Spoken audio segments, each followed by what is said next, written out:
Olá, eu sou Maria Vitória, presidente da LAENUP, a Liga de Endocrinologia da UPE. Essa é Mariana Vieira, residente de Endocrinologia do H-Menor, e Mariana Andrade, também residente de Endocrinologia aqui do Hospital H-Menor. Hoje nós vamos falar sobre nódulos tireoidianos, começando com a seguinte pergunta. O nódulo tireoidiano é uma queixa muito comum no consultório de endocrinologia? Sim, nódulo tireoidiano é um distúrbio endocrinológico mais comum no consultório de endocrinologia. Ele acomete por volta de 50% dos idosos. Ao exame físico da tireoide, a palpação a gente consegue identificar em 5% nas mulheres e 1% nos homens. E uma informação que é importante a gente estar frisando é que a maioria dos nódulos tireoidianos são benignos. E quais são assim, os fatores de risco para a malignidade?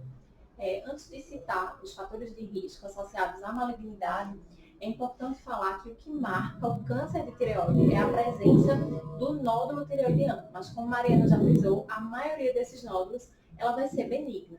Então, são os fatores de risco, as características ultrassonográficas, a presença de sintomas que o paciente vai referir, é que vai nos ajudar a avaliar a necessidade ou não de prosseguir a investigação, se a gente vai realizar uma biópsia ou não. Então, falando dos fatores de risco que sugerem malignidade, a gente vai lembrar da exposição à radiação ionizante, a radioterapia cervical, principalmente na fase da adolescência e na infância. Também o paciente que teve um diagnóstico prévio de câncer de tireoide foi tratado com a tireoidectomia parcial. Então, caso surja um novo nódulo no restante da tireoide, lembrar que há um risco maior desse novo nódulo ser um câncer.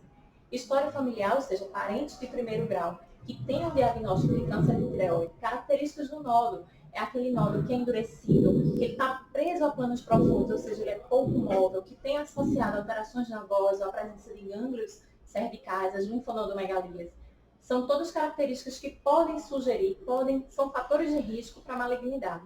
Lembrar também que o sexo masculino e os extremos de idade, tanto os menores de 14 anos como os maiores de 70, também têm risco de ser maligno. E caso haja um nódulo, a gente consegue sentir a palpação?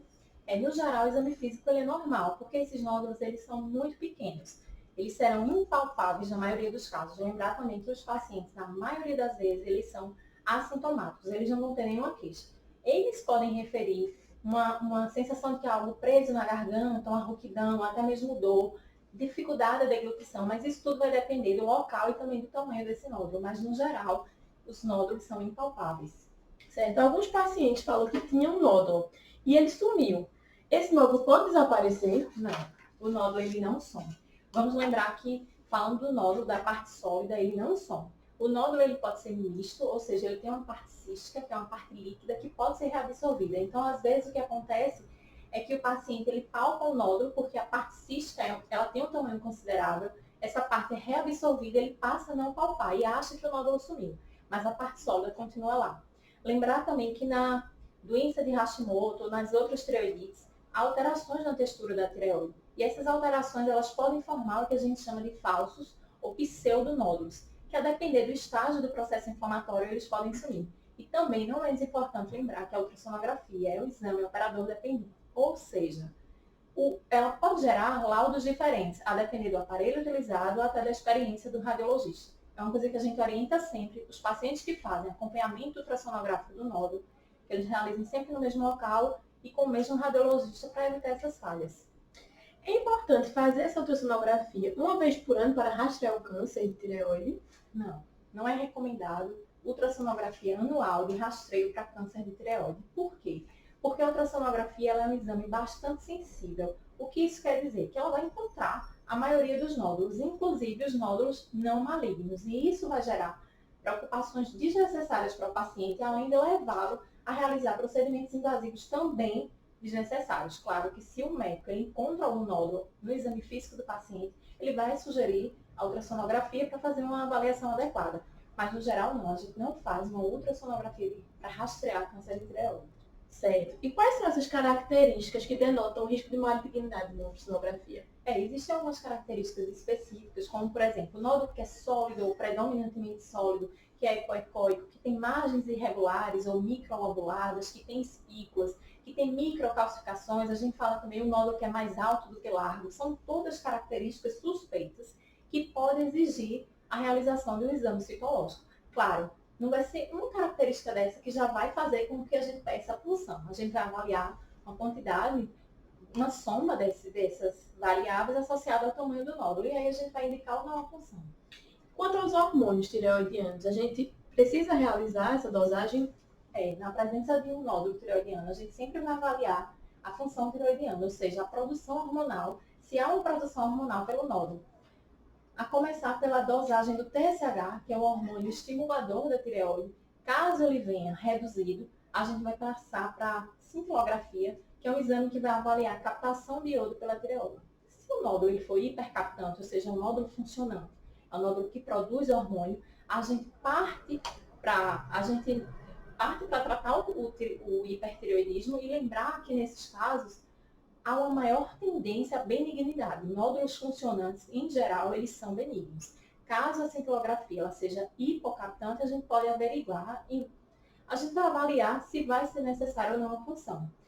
E também, caso o TSH ele seja elevado, a gente pode dosar até o anti-TPO, que é um marcador de doença autoimune da tireoide, que a gente avalia e, se for preciso, também a gente vai ver a questão dos fatores de riscos, as características ultrassonográficas, para também avaliar a necessidade ou não de puncionar esse nódulo. Mas a dosagem do hormônio tireoidiano, ela sempre vai ser feita para a gente excluir os nódulos funcionantes. E quanto à punção, quando é que a gente precisa realizar? Quando é que a gente indica essa punção? Tem um sistema de estratificação para a malignidade que ele avalia as lesões tireoidianas através da ultrassonografia. É o chamado TIRADS. A gente tem o ACR TIRADS, que é o americano, e a gente tem o EUTIRADS, que é o europeu. O ACR TIRADS, que é o americano, através da ultrassonografia, ele avalia algumas características do nódulo, como a composição do nódulo, a ecogenicidade, as margens desse nódulo, como é o formato dele, se tem presença de macrocalcificações, calcificações periféricas ou microcalcificações. E através dessas características vão pontuando e através dessa soma dos pontos a gente indica de acordo com o tamanho do nódulo. Já o EUTIRADS, que é o europeu, ele avalia através da ecogenicidade. Então a gente considera o EUTIRADS 1, aquele que não tem nódulo, o EUTIRAD 2 se for anecoico, o tipo 3 seria se for hiperecoico, o 4 se ele for parcialmente hipoecoico e o 5 se eu tiver uma dessas características que eu vou citar, eu indico a punção se o nódulo tiver maior que 1,5 centímetro. Caso ele seja predominantemente hipoecoico, se tiver margens irregulares, se a forma dele não for ovalada, ele for uma forma mais arredondada, e também se tiver presença de microcalcificações. Isso porque são sinais sugestivos de malignidade, como Mariana citou algumas características relacionadas ao nódulo pela ultrassonografia, sugestivos para malignidade. Inclusive, tem um estudo recente que foi realizado por doutora Pompeia, cirurgiã de cabeça e pescoço, que foi orientado por doutor Francisco Bandeira, pela Universidade de Pernambuco, a UPE, e é um estudo que foi avaliado um N de 314 pacientes e foi avaliado 473 nódulos. Todos foram puncionados e 332 deles também tiveram, além da punção, o histopatológico, pós a cirurgia de tireoidectomia total. E a intenção do estudo era avaliar os dois scores de estratificação que eu citei previamente, o ACR-TIRADS e o EUTIRADS. E entre eles teve uma concordância dessa histopatologia e da punção que veio após a punção e histopatologia desses nódulos. Então mostra esse estudo que o EUTIRADS, por ser um score de mais fácil aplicabilidade, a gente pode utilizar na nossa prática clínica. Certo. E depois da punção, o que a gente pode observar?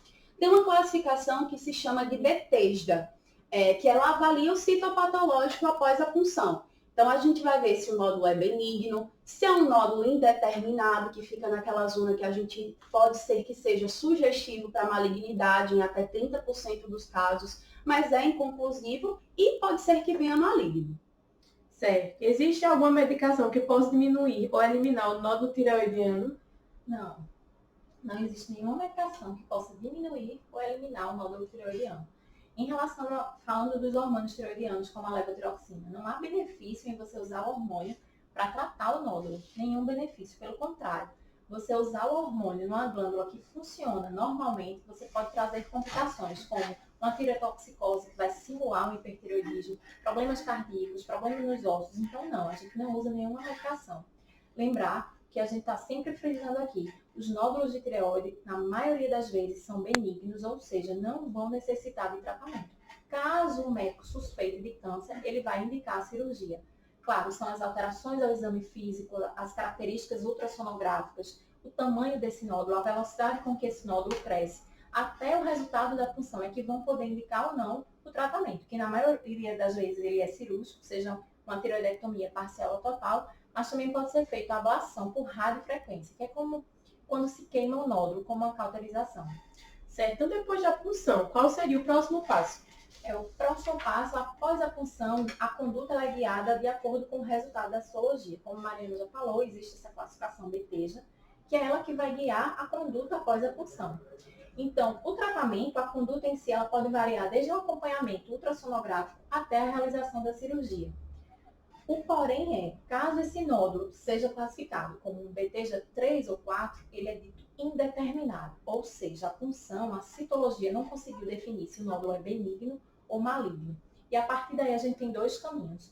Um é realizar testes com marcadores moleculares, visando evitar que o paciente seja submetido a cirurgia desnecessária, já que menos de 30% dos pacientes com nódulos classificados como BTEJA 3 ou 4 terão uma neoplasia no histopatológico. Esses testes, eles são obtidos eles fornecem informações genéticas que são coletadas a partir da própria amostra que foi obtida na punção por biópsia. Um desses testes é o MIR-Type, que é um teste de origem brasileira, que ele classifica o nódulo como negativo, ou seja, benigno, ou positivo, maligno. E caso o nódulo ele tenha um resultado, caso o teste molecular ele mostre um resultado negativo, a gente vai evitar que o paciente seja submetido a uma cirurgia desnecessária. O outro caminho é a gente partir direto para a cirurgia, e muitas vezes esse é o caminho realizado, porque a gente ainda tem muita dificuldade em realizar os testes com marcadores moleculares pelo elevado custo.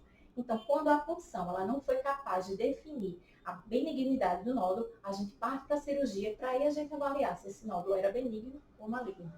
Certo. E quanto a esse procedimento cirúrgico, como é que funciona? Fale mais um pouquinho sobre esse procedimento.